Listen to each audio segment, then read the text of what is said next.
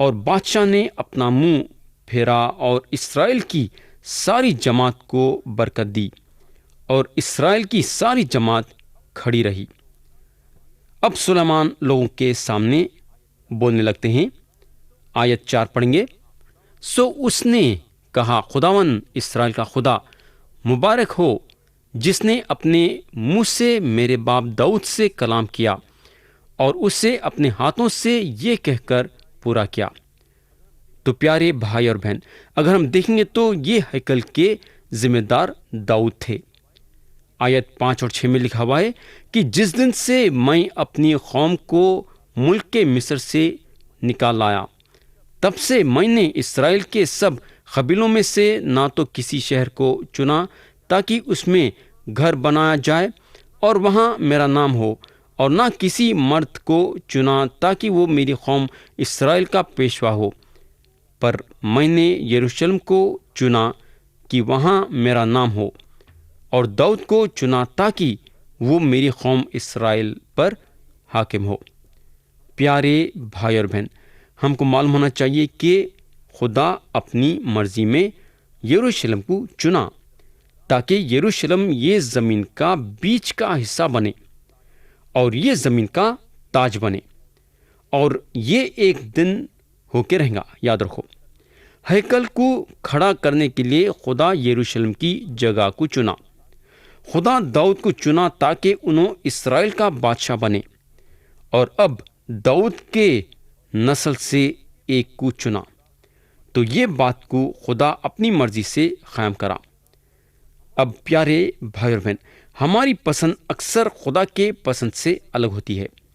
مثال کے طور پہ میں یروشلم کو نہیں چنتا تھا، میں جہاں تک سمجھتا ہوں وہ زمین کی سب سے خوبصورت جگہ سمریا کے پاس ہے۔ کئی لوگ پہاڑوں کے چوٹیوں پہ اپنا گھر بناتے ہیں تاکہ وادی کو صاف طریقے سے دیکھے ویسا، مگر سمریا میں آپ ہر جگہ اپنی نظر کر سکتے ہیں۔ مغرب کے طرف آپ میڈیٹرینین کی دریا کو دیکھیں گے، مشرق کی طرف آپ یردن کے وادی کو اور گلیل کے جھیل کو دیکھیں گے، جنوب کی طرف آپ یروشلم کو دیکھیں گے، اور جب آپ شمال کی طرف اپنی نظر کریں گے تو آپ کوہ ہرمون کو دیکھیں گے۔ تو یہ ایک اچھا نظریہ ہے۔ میں یہ جگہ کو زمین کے تاج کے حیثیت سے چنوں گا، مگر میرے دوست، خدا نہ میرے کو پوچھا، نہ میرے خواہش کو جانا۔ خدا کو میرے سے پوچھنے کی ضرورت نہیں تھی، نہ میرے خواہش کو جاننے کی ضرورت تھی۔ خدا اپنی مالک کے مرضی سے یروشلم کو پسند کرا اور چنا۔ یہ خدا کی مالک کے مرضی ہے۔ یا خدا بولتا ہے، میں نے یروشلم کو چنا۔ میرے دوست، خدا کے پاس آپ کے لیے اور میرے لیے اپنی مرضی ہے۔ میں یہ بات سے یقین کرتا ہوں کہ خدا کے فرزند کے لیے اس کے پاس ایک خاص جگہ ہے اور ایک خاص گھر ہے جہاں خدا چاہتا ہے کہ اس کا فرزند رہے۔ آپ کی زندگی کے ہر ایک حصے میں خدا کی اپنی مرضی ہے، مگر ہماری ایک بہت بڑی مصیبت ہے، اور وہ مصیبت یہ ہے کہ ہم اپنے آپ کو خدا کے مرضی میں شامل کرنا نہیں چاہتے ہیں۔ ہم کھڑے ہو کے جو چاہے وہ حجت کر سکتے ہیں، یہ دیکھنے کے لیے کہ آدمی کی کیا مرضی ہے اور خدا کی اپنی مرضی کیا ہے، مگر یہ بیکار کا وقت ہے، یعنی کہ یہ وقت کو خراب کرنے کی بات ہے، جس سے ہم کو کچھ فائدہ ملنے والا نہیں۔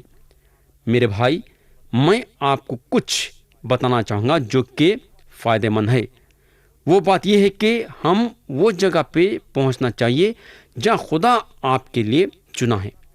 جب آپ وہ جگہ پہ پہنچیں گے تو آپ صحیح جگہ پہ رہیں گے۔ تو خدا کی مرضی ہمارے زندگی میں اہمیت رکھتی ہے۔ خدا یروشلم کو چنا اور خدا داؤد کو چنا۔ آیت 7 پڑھیں گے۔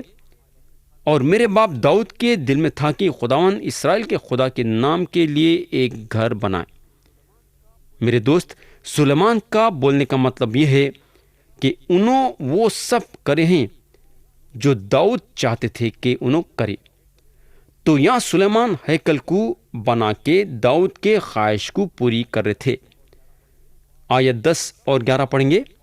اور خداوند نے اپنی وہ بات جو اس نے کہی تھی پوری کی، کیونکہ میں اپنے باپ داؤد کی جگہ اٹھا ہوں، اور جیسا خداوند نے وعدہ کیا تھا میں اسرائیل کے تخت پر بیٹھا ہوں، اور میں نے خداوند اسرائیل کے خدا کے نام کے لیے اس گھر کو بنایا ہے، اور وہیں میں نے وہ صندوق رکھا ہے جس میں خداوند کا وہ عہد ہے جو اس نے بنی اسرائیل سے کیا۔ تو پیارے بھائی اور بہن، یہ ساری چیزوں پہ غور کرنا ضروری ہے۔ یہ ہوگا اب ہم کلام کے وہ حصے پہ آئیں گے جہاں سلیمان خدا سے دعا کرتے ہیں۔ ہیکل کے تقدیس کی یہ ایک زبردست دعا تھی۔ ہم پڑھیں گے آیت 12 اور 13، یہاں لکھا ہوا ہے، اور سلیمان نے اسرائیل کی ساری جماعت کے روبرو خداوند کے مذبح کے آگے کھڑے ہو کر اپنے ہاتھ پھیلائے، کیونکہ سلیمان نے 5 ہاتھ لمبا اور 5 ہاتھ چوڑا اور 3 ہاتھ اونچا پتل کا ایک ممبر بنا کر صحن کے بیچ میں اسے رکھا تھا، اسی پر وہ کھڑا تھا۔ سو اس نے اسرائیل کی ساری جماعت کے روبرو گھٹنے ٹیکے اور آسمان کی طرف اپنے ہاتھ پھیلائے۔ اگر آپ یہ سوچتے ہیں کہ کھڑے رہ کے دعا کرنا یا بیٹھ کے دعا کرنا یا لیٹ کے دعا کرنا یا چلتے پھرتے دعا کرنا یا اوندھے منہ دعا کرنا یا گھٹنے ٹیک کے دعا کرنا، تو آپ کیسی بھی دعا کر سکتے ہیں۔ بولنے کا مطلب یہ ہے کہ کوئی پابندی نہیں ہے کہ آپ کیسا دعا کرنا چاہیے، آپ کی مرضی پہ ہے کہ آپ کیسا دعا کرنا چاہتے ہیں۔ یا سلیمان اپنے گھٹنے ٹیک کے دعا کرے، جو کہ ایک اچھی بات ہے۔ اگر آپ اپنے گھٹنے ٹیک کے دعا کرنا چاہتے ہیں تو آپ کر سکتے ہیں۔ سلیمان یہاں اپنے دعا شکر گزاری کے ساتھ شروع کرتے ہیں، جو کہ ایک اچھی بات تھی اور اچھی بات ہے بھی۔ بولنے کا مطلب یہ ہے کہ ہم دعا شروع کرتے شکر گزاری کے ساتھ کرنا چاہیے۔ یہ ہماری عادت بنانا ضروری ہے۔ پہلے خدا کی شکر گزاری اور اس کے بعد جو ہے خدا سے دعا کرنا چاہیے۔ آیت 14 اور 15 پڑھیں گے، اور کہنے لگا، اے خداوند اسرائیل کے خدا، تیری مانند نہ تو آسمان میں نہ زمین پر کوئی خدا ہے۔ تو اپنے ان بندوں کے لیے جو تیرے حضور اپنے سارے دل سے چلتے ہیں عہد اور رحمت کو نگاہ رکھتا ہے۔ تو نے اپنے بندے میرے باپ داؤد کے حق میں وہ بات قائم رکھی جس کا تو نے اس سے وعدہ کیا تھا۔ تو نے اپنے منہ سے فرمایا اور اسے اپنے ہاتھ سے پورا کیا، جیسا آج کے دن ہے۔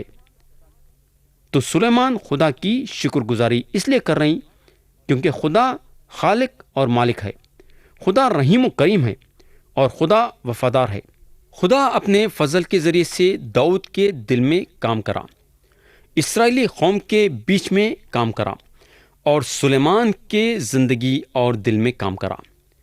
ہمارے زمانے میں کئی مسیح بھائیوں اور بہنوں کو خدا کے تجربے کی ضرورت ہے۔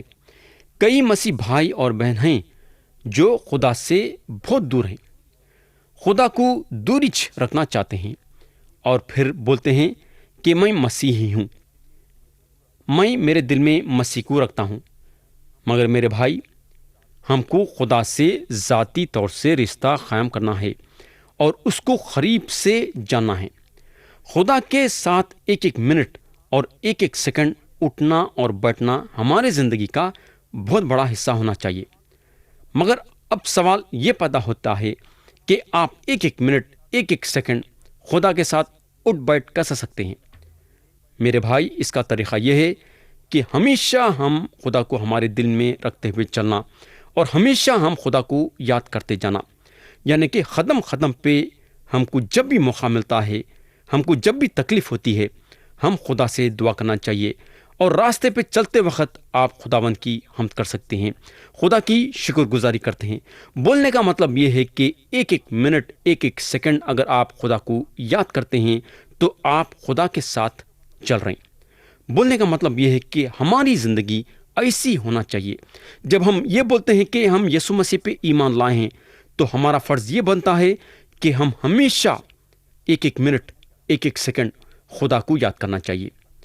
اب ہم آیت 18 پڑھیں گے، اور میں چاہوں گا کہ آپ ذرا غور سے سننا۔ یہ ایک زبردست آیت ہے۔ یہاں لکھا ہوا ہے، لیکن کیا خدا فی الحقیقت آدمیوں کے ساتھ زمین پر سکونت کرے گا؟ دیکھ آسمان، بلکہ آسمانوں کے آسمان میں بھی تو سما نہیں سکتا، تو یہ گھر تو کچھ بھی نہیں جسے میں نے بنایا۔ پیارے بھائی اور بہن، یہ ایک خاص اور زبردست آیت ہے۔ میرے بھائی، سلیمان نہ اسرائیل کی ساری قوم خدا کو بند کر دے سکتی تھی جب ان لوگوں اس کے لیے ہیکل بنائے۔ کیا ایک انسان خدا کو ایک گھر میں بند کر سکتا؟ کیا سوچو تھوڑی دیر کے لیے۔ اگر انسان یہ سوچتا ہے کہ انہیں خدا کو اپنے ہاتھوں سے بنائے ہوئے گھر میں بند کر سکتا، تو یہ اس کی ایک بہت بڑی غلطی ہے۔ خدا کائنات کے ہر جگہ پہ ہے۔ سلیمان ہیکل اس لیے بنائے تاکہ ہیکل میں لوگ جمع ہوئے اور خدا کی عبادت روح اور سچائی سے کرے۔ خدا روح میں ہے اور اس کی عبادت روح اور سچائی میں کرنا چاہیے۔